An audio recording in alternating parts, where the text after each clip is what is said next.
देवियों और सज्जनों, व्यालोकवाणी में आप सभी का स्वागत है। और आज आप देख रहे होंगे हमारे साथ काफी समृद्ध पैनल है। हमारे साथ मेरे दाईं ओर जो आपको दिख रहे होंगे वो हैं अवनीश पीएन शर्मा जी, प्रारब्ध के संपादक। हमारे दूसरी ओर यानी हमारे नीचे स्क्रीन के नीचे जो लोग दिख रहे हैं वो दाहिनी ओर बाबा रामदास उर्फ अजीत सिंह, हमारे प्यारे दद्दा हैं। और इधर आनंद कुमार, आचार्य आनंद कुमार, आजकल इनको कहना ठीक रहेगा क्योंकि इन्होंने वह कुशलता, वह डिग्री, वह योग्यता धारण कर ली है। तो आचार्य आनंद कुमार, बाबा रामदास और अवनीश जी, आप तीनों का स्वागत है। और इसके साथ एक बड़ी अच्छी बातचीत ये भी है कि आज हमारे अवनीश जी का जन्मदिन है, तो व्यालोकवाणी के सभी दर्शकों की ओर से और हमारी तरफ से तहे तहे दिल से बहुत बहुत बधाई, शुभकामनाएं। जय हो, विजय हो। जन्मदिन की हार्दिक शुभकामनाएं। और सभी को धन्यवाद, प्रणाम। आज का विषय जो है, इन तमाम अच्छी बातों के बाद अब कुछ दुख के पल, क्योंकि वह विषय ऐसा है जो कुरेदने पर लगता है कि यार कहां से कहां पहुंचे, इतना कुछ हुआ, इतना गंगा और यमुना में हमने सीवर बहा दिया, फिर भी अभी तक वही हो रहा है। बांग्लादेश की जिहादी सरकार ने, जिसने एक लोकतांत्रिक ढंग से चुने हुई सरकार को अपदस्थ किया और वहां कब्जा किया, कू किया, उसने वहां इस्कॉन के प्रभु चिन्मय को गिरफ्तार कर लिया है। कई दिनों से ये अटकलें चल रही थी। इस्कॉन को उन्होंने देश विरोधी गतिविधियों में शामिल होने वाला बताया, लेकिन कसूर क्या था? हिंदू होना। हिंदू होना आपका कसूर है अगर आप इस दुनिया में कहीं भी हैं। भारत में हमने देखा, महाराष्ट्र के रिजल्ट आए, नतीजे आए, और इस्लामिक जिहादियों ने, कट्टरपंथियों ने संभल में किस तरह का नंगा नाच किया। हमने देखा कि संभल से वो रुके नहीं, एटा पहुंच गए। और ये सब उस उत्तर प्रदेश में हो रहा है जहां बाबा जी का सख्त डंडे वाला शासन चलता है, बुलडोजर वाला शासन चलता है। ये मैं नहीं कहता, ये सो कॉल्ड विपक्ष और सो कॉल्ड उसकी मीडिया कहती है।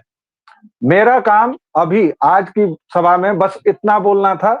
हम अब ये मंच ओपन कर रहे हैं, लेकिन उसके कुछ नियम हैं। हमारे जितने भी आदरणीय वक्ता हैं वो पहले राउंड में 3-3 मिनट बोलेंगे। उसके बाद मैं कुछ प्रश्न अगर पूछना चाहूंगा तो पूछेंगे, लेकिन हर एक वक्ता से आग्रह है कि वो 3 मिनट की सीमा का प्लीज ध्यान रखें। शुरुआत हम करेंगे बाबा रामदास से, उसके बाद जाएंगे आनंद जी के पास, फिर पीएन शर्मा जी के पास। बाबा रामदास, शुरू कीजिए। देखिए, मैं इस सिद्धांत का बड़ा फर्म बिलीवर होता जा रहा हूं कि दुनिया का कोई भी रोग हो और कैसा भी रोगी है, उसका सिर्फ एक इलाज है, डंडा। वो सबसे कारगर इलाज है। पहले 10 डंडा मार दो, फिर बात करो। सर, मैं एक दिन देख रहा था, बहुत से लोगों ने तो ध्यान भी नहीं दिया होगा कि ये बांग्लादेश जैसा पिद्दी, ये 3.5 तरफ से जो है वो भारत से घिरा हुआ है, 3.5 तरफ से। अगर भारत इनसे कोऑपरेट ना करे तो पहले तो मैं तो ये सोचता हूं कि ये सरवाइव कैसे करेंगे, ये सरवाइव कैसे करते होंगे। और भारत की जो डिप्लोमेसी है या भारत की जो माइट है, माइट मतलब ठीक है, पड़ोसियों से अच्छे संबंध रखने चाहिए, पर पड़ोसी अगर औकात से बाहर जाने लगे तो उसका औकातीकरण भी कर देना चाहिए। मैं इस बात का बड़ा फर्म बिलीवर हूं कि भारत को अपनी हर किस्म की माइट का प्रयोग करते हुए बांग्लादेश की इस पिट्ठू जो वर्तमान में जो काम चलाऊ पिट्ठू सरकार, ये जो मोहम्मद यूनुस बैठा रखा है, इसको स्पष्ट शब्दों में भोजपुरी में बतियाना चाहिए। सर, ये हिंदी, इंग्लिश और बांग्ला में काम नहीं चलेगा, शुद्ध भोजपुरी में बतियाना चाहिए कि करे ना मन बे। सर, इनकी इतनी औकात हो कैसे जाती है? एक बात बताइए ना, हमारे देश की पूरी डिप्लोमेसी आज तक इस सिद्धांत पे चलती आई कि कहीं मुसलमान नाराज ना हो जाए। वो ओसामा को जो ओसामा जी बोलता है, कांग्रेसी, वो इसलिए कि कहीं मुसलमान नाराज ना हो जाए। वो जो आज तक हमने इजराइल को मान्यता नहीं दी या उसके साथ ये इन कांग्रेसी सरकारों ने जो संबंध नहीं बनाए राजनयिक, वो सिर्फ इसलिए था ना कि मुसलमान नाराज ना हो जाए। सर, हिंदुस्तान के 20 करोड़ मुसलमानों की नाराजगी की इतनी चिंता करती हैं ये सारी पॉलिटिकल पार्टीज, और हमारी पूरी की पूरी विदेश नीति इस तथ्य पर आधारित है कि मुसलमान कहीं नाराज ना हो जाए। तो सर 80 करोड़ से 80 करोड़ क्यों भैया, 110 करोड़, मैं तो पता नहीं कैसे मेरे दिमाग में 80 करोड़ का फिगर आ गया था, 80% वाले, ओ सॉरी, ऐसे मैं थोड़ा कंफ्यूज हो गया। 110 करोड़ से ज्यादा हिंदुओं की सेंटिमेंट का कोई हमारे और बांग्लादेश को भी ये सोचना चाहिए कि ये जो हम कर रहे हैं इससे हमारा पड़ोसी जो है 110 करोड़ हिंदुओं का देश कहीं नाराज तो नहीं हो जाएगा। मतलब बांग्लादेश जैसा पिज्जी भी हमारी नाराजगी की परवाह नहीं करता, क्योंकि हमसे 3.5 तरफ से। जी मैं आपको बीच में रोक नहीं रहा हूं, बस थोड़ा सा इसका फॉर्मेट सेट करने की सोच रहा हूं। आपकी दो बात है, बांग्लादेश जैसा पिद्दी भी हमें आंखें दिखा देता है, वजह क्या है, और क्या हिंदू सेंटिमेंट्स। तो हिंदू सेंटिमेंट्स का तो ऐसा है जी कि आपके हिंदू लोग ही मीम बना रहे हैं कि बेटा कहाँ गया है शिव की खोज में, तो कैलाश नहीं, मस्जिदों के नीचे। तो जो हिंदू समाज इतना गर्हित, इतना पतित हो, उसके बारे में और कुछ कहना बहुत ठीक नहीं लगता। आनंद जी। जी, तो इस बारे में सबसे पहली बात तो वो होगी जो कुछ दिन पहले भी एक वीडियो में हमने की थी कि देखिए 1 लाख की भीड़ जब उतरती है तो उसका सामना जो है वो आप 10,000 पुलिसकर्मियों से नहीं करते, उसका एक ही जवाब होता है, वो है 1 लाख की जवाबी भीड़। तो 1 लाख की भीड़ अगर उधर से उधर रही है तो आपको भी अपनी साइड से 1 लाख की भीड़ उतारनी पड़ेगी, इसके अलावा और कोई चारा नहीं है। दूसरी चीज जो हम एक और देखते हैं वो ये है कि हम नाराज नहीं होते ऐसी घटनाओं से, बल्कि हम खुश होते हैं ऐसी घटनाओं से। आप देखिए धर्म के प्रचार के लिए जो भी लोग निकले हैं उनके ऊपर पत्थर चले हैं, चाहे वो ईसा मसीह हो उनके ऊपर पत्थर चले हों, चाहे वो मंसूर और सरमद जैसे लोग हों उनका सिर काट दिया गया। तो जो भी ऐसे लोग निकले हैं उनके ऊपर पत्थर चले हैं, और पत्थर चलने का नतीजा जो होता है वो ये नहीं होता कि उसका कुछ नुकसान हो जाता है, उसका फायदा ही होता हुआ आपको दिखेगा। तो जैसे आप देखेंगे कि सरमद जो था, मंसूर जो था, उसका सर काट लिया गया या उसे सूली पर चढ़ा दिया गया, टुकड़े टुकड़े कर दिए गए, क्योंकि उसने कहा था अनल हक, यानी कि मैं ही खुदा हूं। तो उसका भाई टुकड़े टुकड़े उसके किए गए। जो सरमद था वो इससे भी एक कदम आगे निकल गया, उसने औरंगजेब के दरबार में उसे बुलाया गया था और उसे जब कलमा पढ़ने के लिए कहा गया तो वो ला इलाहा बोल करके रुक गया। अब ला इलाहा का मतलब होता है कोई खुदा नहीं है। जाहिर सी बात है कि इस बात पे उसका सिर काट दिया गया और उस सिर अपना कटा हुआ लेकर के नाच रहा था, ऐसा कहा जाता है कहानियों में। तो ये जो सरमद वाला जो हिस्सा होता है वो वाले हिस्से पे हम लोग पहुंच चुके हैं। तो हिंदुओं को जो धर्म प्रचार अपना जब करना होता था तो उन्हें इस तरह का रेजिस्टेंस नहीं झेलना पड़ता था, इस तरह के हमले नहीं झेलने पड़ते थे, क्योंकि हिंदू अपने धर्म का प्रचार नहीं कर रहे होते थे। इस स्थिति में वो पहुंचे ही नहीं थे। तो अब जब वो अपने धर्म का प्रचार कर रहे हैं या पांव जमा करके खड़े हो गए हैं कि भैया तुम जो धकेल धकेल के हमें पीछे ले जा रहे हो, हम और पीछे हटने के लिए तैयार नहीं, हम यही पांव जमा के खड़े होंगे। तो जैसे ही वो पांव जमा के खड़े हुए हैं तो अचानक से जो है वो आपको उन पर होते वाले हमले जो है वो दिखने लगे हैं। आप सिर्फ बांग्लादेश में क्यों देख रहे हैं, भारत में देखिए, बिहार में देख लीजिए। बिहार में पिछले 1 साल में कोई शोभा यात्रा नहीं निकली है जिसके ऊपर पथराव नहीं हुए हों। अगर हम लोग एनसीआरबी का डेटा देख लें, नेशनल क्राइम रिकॉर्ड्स का डेटा देख लें, तो 2019 से लेकर के आगे का आप डेटा देखेंगे तो आपको दिख जाएगा कि 1 साल में 641 दंगे होते हैं। दंगे, पुलिस रिकॉर्ड में दंगे हैं, उसके लिए इंटरनेट वगैरह बैन किया गया है। और वो दंगे हो किस लिए रहे हैं, तो क्योंकि शोभा यात्रा निकाली जा रही है कोई। अब शोभा यात्रा से क्यों दिक्कत हो रही है उन्हें, तो ये भाई मुस्लिम एरिया है, इस एरिया से तुम नहीं निकाल सकते, तो पूरा देश हिंदू देश है, फिर तो हम कहीं भी करेंगे। तो ये चीज जो है जब इन्फोर्स जब करना शुरू किया जाएगा तो इसका जो है वो सामना होगा, लड़ाई होगी, तो भाई एक आध हमारे पक्ष के भी वीर गति को प्राप्त होंगे। इसके लिए मेंटली प्रिपेयर्ड रहना चाहिए, इस पे उतनी शिकायत करने की जरूरत नहीं है। तो जो इस्कॉन वाले को जो फेस करना पड़ रहा है, बिल्कुल नहीं है जी। और इस्कॉन वाले को जो फेस करना पड़ रहा है उसको तैयार रहना चाहिए। जी, तैयार रहना चाहिए, फेस करना ही होगा। और आपने जो एक बात कही, मैं वहीं से बात को आगे बढ़ा ले जा रहा हूँ। पैर दबाकर जब अड़ गए, अंगद जब बने, जी हाँ, बांग्लादेश में तो हिंदू चाहे कितने भी कांटे मारे जा रहे हो, लेकिन दबे तो हैं, क्योंकि कल भी वो सड़कों पर उतरे थे। और जो बात हम लोग बार बार कहते हैं कि सड़कों पर उतरना होगा, सड़कों पर उतरना होगा, ये वहां के हिंदू तो उतरे हैं। अवनीश जी, सड़कों पर उतरे हैं हिंदू, तब भी पिटाई खा रहे हैं। जो हिंदू सड़कों पर नहीं उतरे हैं वो भी पिटाई खा रहे हैं। लेकिन हम सच नहीं बोलेंगे, हम सच ये नहीं बोलेंगे कि इस्लाम और शांति एक दूसरे के विपरीतार्थक हैं। और दद्दा उर्फ बाबा रामदास जी, आप उल्टा हो गए हैं, कृपया अपने पोजीशन को ठीक कर लें। मोबाइल के या फिर लैपटॉप जिससे भी कर रहे हैं, थोड़ा सा आपकी पोजीशनिंग गड़बड़ा गई थी। अवनीश जी, सच क्यों नहीं बोला जाता है कि इस्लाम मतलब लूट मार, कत्लो गारत, और यही इनको मजा आता है? ये अब हम लोग कब बोलेंगे? अभी नहीं तो कब?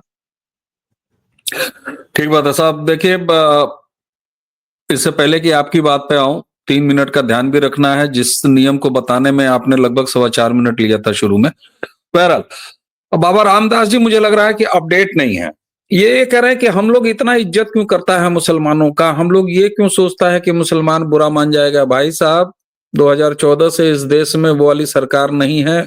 मुझे लगता है कि आप ये समझ रहे हैं कि राहुल गांधी या उनके घर का या उनका कोई नौकर चाकर इस देश का प्रधानमंत्री है, जो ये कहता है कि इस देश के हक हकूक पर मुसलमानों का पहला अधिकार है।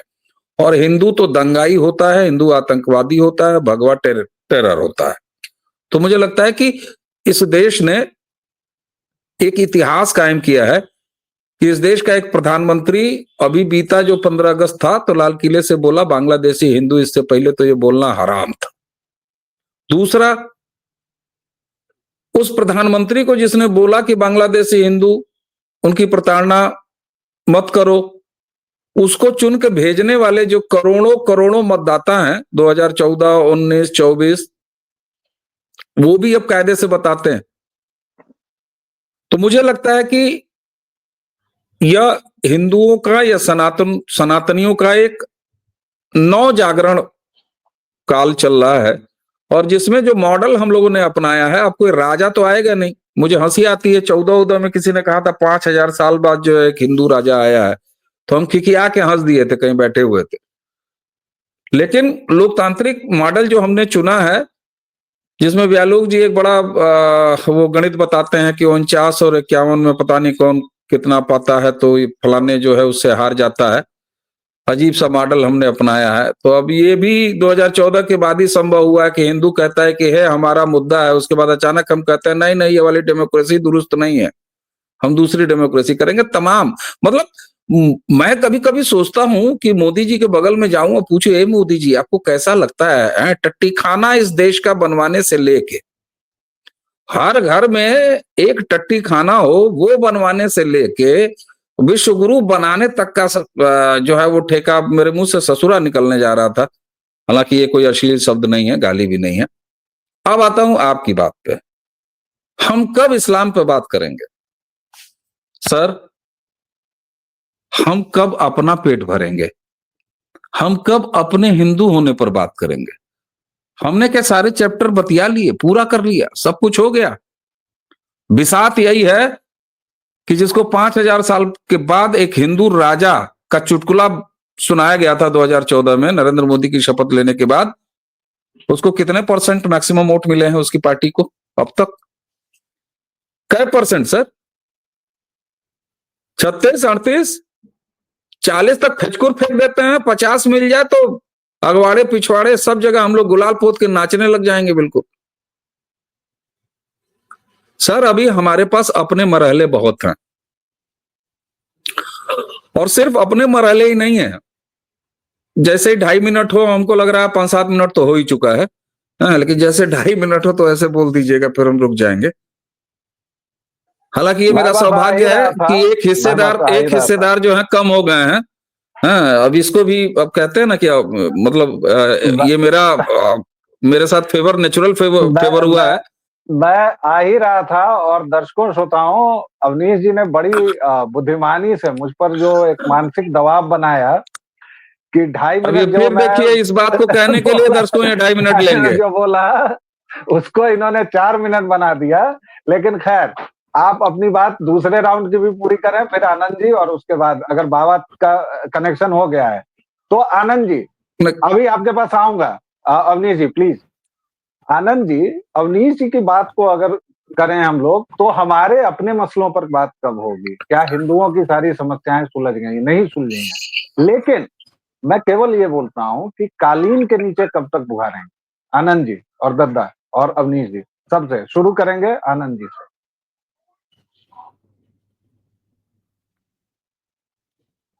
आप म्यूट हैं सर, सर आप म्यूट भी हैं, आप म्यूट थे। भूल आप जाते हैं। ये बताने मैं के लिए कि भी आनंद जी म्यूट है, व्यालोक जी खुद म्यूट थे। तो अब ऐसा है, देखिए कि इसमें जो हिंदुओं के मसले हैं उस पर बातचीत कब होगी, तो इसमें जो सबसे पहला मसला जो छेड़ा जाता है ना, वो कहा जाता है कि ये मंदिर मठ वगैरह जितने हैं वो तो ब्राह्मणों के हैं, इसमें हमें क्या फर्क पड़ता है, ये कह के कई जो जातिवादी हैं, जो समाजवादी होने का चोला ओढ़ करके निकले हुए होते हैं, तो ये जातिवादी लोग जो है ये बातचीत शुरू करते हैं। तो इनको हम सबसे पहले याद दिला देना चाहेंगे कि पटना का ही जो इस्कॉन टेम्पल है ना, उसके जो प्रमुख हैं वो जब तक सन्यासी नहीं हुए थे उससे पहले तक वो यादव हुआ करते थे। उनके नाम में यादव ही जुड़ा हुआ होता था और ये सर्टिफिकेट वाला नाम है। अभी भी उनके पासपोर्ट पे वही लिखा हुआ होता होगा, ऐसा मेरा विश्वास है। देखा नहीं है उनका पासपोर्ट हमने, लेकिन ऐसा ही होगा। तो भाई, आप ये जो कह रहे होते हैं कि हिंदुओं के जो मंदिर है वो ब्राह्मणों के कब्जे में है, तो ये बात जो है वो सच नहीं होती। सभी जातियों के पास अपने अपने मठ है, अपने अपने संप्रदाय के अलग अलग मंदिर वगैरह हैं। तो जो मंदिरों को घूम घूम कर देखने और बाकी चीजों का ये सब जो मसला होता है, तो कई बार हिंदू जो होता है, हिंदुओं का एक बड़ा पॉपुलेशन का जो वर्ग होता है, वो मनोरंजन से आगे नहीं बढ़ पाता। तो आप पाएंगे कि मनोरंजन वाले जो यूट्यूब के वीडियो थे वो ज्यादा देखे जाते हैं। आप काम की बात करेंगे अपने चैनल पे, तो आपके पास 1000 सब्सक्राइबर भी नहीं जुटेंगे। मनोरंजन कोई दिखा रहा होगा तो फिर वो अजीत अंजुम जैसे लोग होंगे, तो वो मनोरंजन दिखा रहे होंगे जिसमें उसे खुद ही गालियां पड़ रही होती हैं और लोग देख के मजे ले रहे होते हैं उसको गालियां पड़ते देख करके, तो उसमें लाखों में सब्सक्राइबर चले जाते हैं। तो ये दिक्कत एक छोटी सी जो है वो है। तो हिंदुओं को सबसे पहले तो ये समझना होगा कि भैया हमारे मुद्दों पर कहाँ बात हो रही है, मेरे मुद्दे पर बात हो रही है या मेरा मनोरंजन किया जा रहा है। तो सिर्फ सहलाया जहां जा रहा है, जहां गुदगुदाया जा रहा है, उस जगह से उठिए, उससे छोड़ करके उसको खुद से आप अपने काम के मुद्दों पर आना शुरू कीजिए। उदाहरण के तौर पे आप देख लीजिए कि शोभा यात्राओं में अगर आप सिर्फ मनोरंजन के लिए डीजे वगैरह पे जो खर्च कर रहे होते हैं, उस खर्च के बारे में एक बार सोचिए और एक बार ये सोच करके देखिए कि डीजे वगैरह आपके काम आएगा या फिर ऐसी शोभा यात्राओं पे जो पथराव हो रहा है उसका सामना करने के लिए आप 25-50 गुलेल बांट दें लोगों को। गुलेल, पत्थर मत दीजिए हाथ में, गुलेल दे दीजिए। गुलेल बहुत कम कीमत का आता है, आसानी से चलाया जा सकता है, निशाना भी बड़ा अच्छा लगता है। तो वो दे दीजिए। खर्च जो है वो इस साइड करें या उस साइड करें, वहां पर सोचिए। तो एक बार जब आप ये सोचेंगे कि मनोरंजन नहीं देना हमें या मनोरंजन से ध्यान हटा करके, मनोरंजन के लिए हमारे पास टीवी है, सिनेमा है, नाटक है, गाने हैं, बहुत सी चीजें हैं। धर्म का जब मामला आता है तो मनोरंजन को छोड़ करके थोड़ा सा जी आप सीरियस जो होता है, सीरियसनेस जो जी होता है वो लाना शुरू करें। तो ये पब्लिक को भी सोचना पड़ेगा खुद से। जी और जो कथावाचक होते हैं, जो प्रचारक होते हैं, धर्म के प्रचारक होते हैं सीधे सीधे, उनको भी सोचना पड़ेगा। तो ये दोनों पक्षों के सोचने की बात है, सिर्फ एक पक्ष से बात जी। काम चलेगा नहीं। और एक कथावाचक अभी फिलहाल हिंदू जागरण यात्रा पर भी निकले हुए हैं, उससे पहले एक नेताजी बिहार में निकल चुके हैं। तो ये सारी चीजें हम लोग देख रहे हैं, आ रहा है परिवर्तन और ये सुखद है। मैं इसका स्वागत करता हूँ। व्यक्तिगत तौर पर तो मैं बहुत आह्लादित हूँ। हर एक दिन यात्रा निकले, हर एक दिन हिंदू साथ बैठे, इससे बेहतर बात क्या होगी? दद्दा, आप ही के पास आ रहा हूँ। हमारे मसले हैं, मुसलमानों के मसलों पर बात होनी चाहिए वगैरह वगैरह, इतनी सारी बात हो गई। बांग्लादेश हो, बिहार हो या बंगाल हो, हिंदू जागरण और मुस्लिमों का जो आक्रमण है, इन दोनों समस्याओं को इन तीनों जगहों के बरक्स कैसे देखते हैं आप? मैं पहले जरा 1 मिनट आनंद जी वाली एक बात का जवाब दे लूं, उसके बाद आपका प्रश्न लूंगा। नूह मेवात में एक परिक्रमा यात्रा निकल रही थी सावन में। मुसलमानों ने सिर्फ एक पत्थर, और महिलाएं और बच्चे उस यात्रा में बहुतायत से शामिल थे। मुसलमानों ने सिर्फ एक पत्थर चला दिया और ये हिजड़े ऐसे भागे जैसे बहुत बड़ा न्यूक्लियर बम चल गया हो। हिजड़े बोल रहा हूं, माइंड कीजिएगा। और वहां पे सबसे बड़ी समस्या हो गई कि अब ये जो इस शोभा यात्रा में जो महिलाएं और बच्चे चल रहे हैं आगे आगे, उनको कैसे सुरक्षित किया जाए।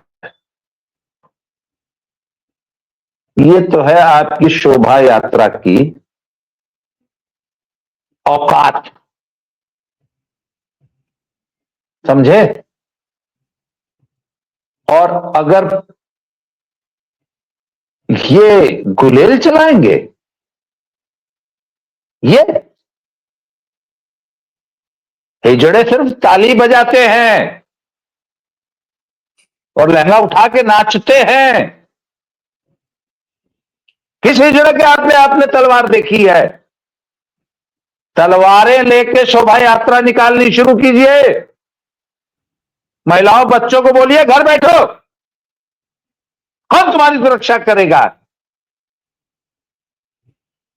हिजड़ों की यात्राएं निकलती हैं, हिजड़े निकालते हैं यात्राएं तुम्हारी। बोले गुलेल दे दीजिए, तलवार दीजिए। पहली बात। हाँ जरा एक मिनट व्यालोक जी, समय तो समाप्त हो गया, तो अब आपका प्रश्न का जवाब दे दूं। प्रश्न तो मैं भुला गया। नहीं दे दीजिए। प्रश्न ये था कि जो हम लोग बराबर हिंदू जागरण या हिंदू मसले जो हैं वो जो केंद्र में आ रहे हैं उस पर, और मुस्लिम आक्रमण, इन दोनों के बरक्स आप बंगाल को, बिहार को, बांग्लादेश को कैसे देखते हैं, ये सवाल था। सर मैं तो जब भी कोई बंगाली या कोई भी हिंदू जब मुझसे बोलता है मुसलमान से बंगाल में हिंदुओं पर अत्याचार हो रहा है, तो मैंने पूछा अत्याचार हो तो क्या हो गल? बोला इसे 4 दिन मरा कि नहीं। बोला बहुत कम मरा लूंगा बहन से, और मारना चाहिए सालों को। कम मारना, अभी बंगाल में कम पिटाई हो रही है, और बंगाली जब कभी पिटा रहा हो तो कोई बचाने मत जाओ।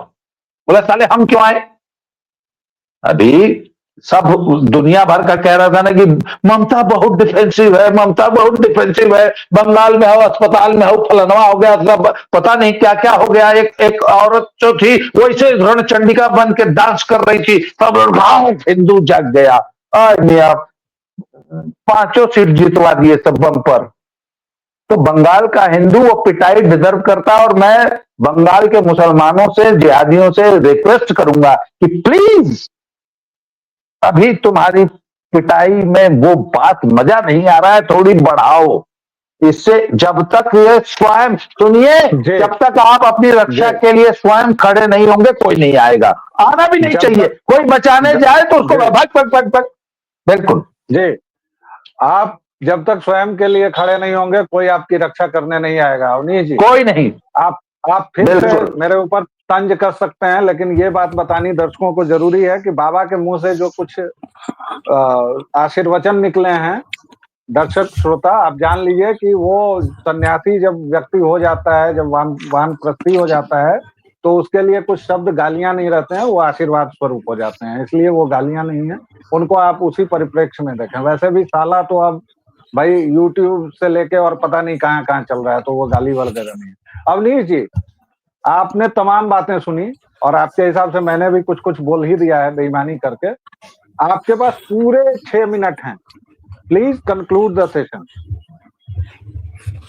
ठीक है सर, मैं 1 सेकंड भी नहीं लगाऊंगा इस 6 मिनट को पूरा करने में।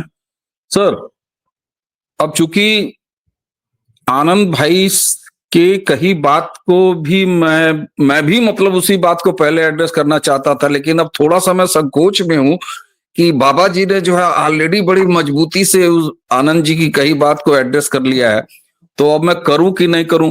लेकिन कोई बात नहीं है, मैं गुलेल पे आऊंगा। सर एक चीज बताऊं आनंद जी, देखिए आपने जो एक चीज कही ना कि ये जो डीजे है और इसको जो है थोड़ा हमको अपने धर्म को लेके गंभीर हो जाना चाहिए मुझे सर, लगता है कुछ थोड़ा सा तकनीकी अजीब खराबी आ लगेगा। गई है क्या? दद्दा और आनंद जी, आप लोग मेरी आवाज सुन पा रहे हैं?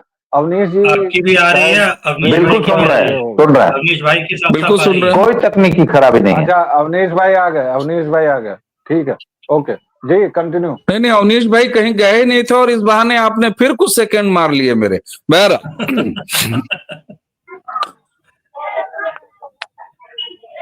बल्कि आनंद है, मैं शायद वहीं दादा कहीं उसी बात चले पे गए। वापस आता चलिए, हूँ। कोई जी बात जी, नहीं, हो गया, वो दर्शक देख रहे हैं जी। कौन आ गया कौन चला गया। आप फिर मेरे कुछ सेकंड मारने पे उतारू हैं, मतलब लगातार ऐसा ऐसा कहिएगा तो फिर मैं जो है अभी एक काला कपड़ा खोजूंगा और अंत में जो है ये काली स्किन से मैं अपना विरोध दर्ज करा रहा हूँ। अरे ये गोरी हो गई। देखिए, सीरियस नोट पे एक बात कहूं आनंद भाई, बहुत सारी बात हो गई है तो एक छोटा सा ही संदर्भ पकड़ लेता हूं। ये जो बार बार एक बात कही जाती है ना कि हमारे फलाने कथावाचक इसको इतना डाइल्यूट कर देते हैं, या हम ये जो जगराता करते हैं, ये जगह जगह चौकियां सजाते हैं, ये मूर्तियों के आगे पीछे प्रेम से बोलो भैया, जय दुर्गा मैया, जय लक्ष्मी भैया, जय छठी मैया, ये करके हम जो है थोड़ा सा गंभीरता कम कर दे रहे हैं। एक चीज बताऊं आपको, मुझे जो लगता है, मैं जब तक आप सर्वग्राही, मैं अभी उस टाइप की गंभीर चीज पे नहीं जाऊंगा कि आपने वेद पाठन और फलाने फलाने को फलाने फलाने आश्रमों तक ही सीमित कर लिया, वो थोड़ा दूसरे टाइप की चीज है, उसको मैं बेजा समझता हूं, उसकी भी आवश्यकता है। मैं जो कह रहा हूं, ये जो हिंदू तीज त्योहार, जगराते, डीजे पर रात भर नाचना, लड़कों का थोड़ा बहुत मस्ती में प्रेम से बोलो भैया जय दुर्गे मैया करना, जगह जगह मूर्तियां बैठाना, सर ये बहुत जरूरी है। और मैं जब ऐसे किसी आयोजन से ट्रैफिक जाम में फंसता हूं, कभी भी फंसता हूं, तो अंदर अंदर बड़ा आनंदित होता हूं कि बहुत सही, बहुत सही। सर इससे पहले आप कहते रहे कि देखिए ऐसा है, यह लिट्टी चोखा जो है वह अहरे पर पका के ओकरे भाटा के अंदर लहसुन डाल डाल के ऐसे ही बनाना चाहिए, 100% शुद्धता, जैसे हमारे पुराणों में लिखा है।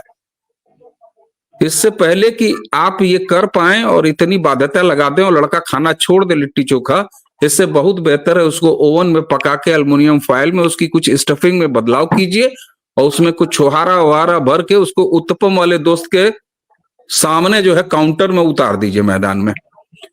जब वो कहेगा लेट्स हैव उत्तपम, तो वो कहेगा हैव अ भौरी चोखा रैप्ड इन रैपर। मेरा कुल कहने का मतलब यह है कि यह सारी चीजें एक साथ चलनी चाहिए। मैं उछल उछल के नाचने वाले अगंभीर कथावाचकों का भी स्वागत करता हूं जो कम से कम 2-4-5 लाख की उस टेस्ट की भीड़ को इकट्ठे किए रहते हैं और उनको इंगेज किए रहते हैं। बहुत सारी चीजें, क्योंकि हम किसी किताब से गवर्न नहीं होते, ये व्यालोक जी तो बहुत अच्छे से कहते हैं, आप लोग भी बड़ी गंभीरता से बात करते ही हैं। हम किसी किताब से गवर्न नहीं होते, हमारे नियम कानून कहीं लिखे हुए नहीं है। हमारे यहां अगर बाबा रामदास जी जैसे अगोरु पंथ के संत वानप्रस्थी हैं, तो हमारे पास वैष्णव भी हैं, हमारे पास ऐसे भी हैं कि वो घी पी के फलाने करते थे, करज लेके घी पीते थे। इसलिए मुझे लगता है कि ये सारी चीजें एक साथ, क्योंकि बड़ी संख्या है हमारी भाई, हमको बहुत तरह के समोसे वाले चाहिए, चाट वाले चाहिए, देसी घी की इमरती भी चाहिए, और गुरहिया जिलेबी भी चाहिए साहब, और जो गुड़ वाली आती है गुरहिया जिलेबी भी, वो भी चाहिए। अचानक आप कहेंगे कि सब लोग जो है वो खोए वाली खाना शुरू कर दो। नहीं, मैं इतना तेज बोलूंगा कि कम से कम आधा मिनट तो मैं ऐसे ही ले लूंगा, आपका ऑडियो आने नहीं दूंगा व्यालोक जी, आपने बहुत टाइम मेरा छीना है।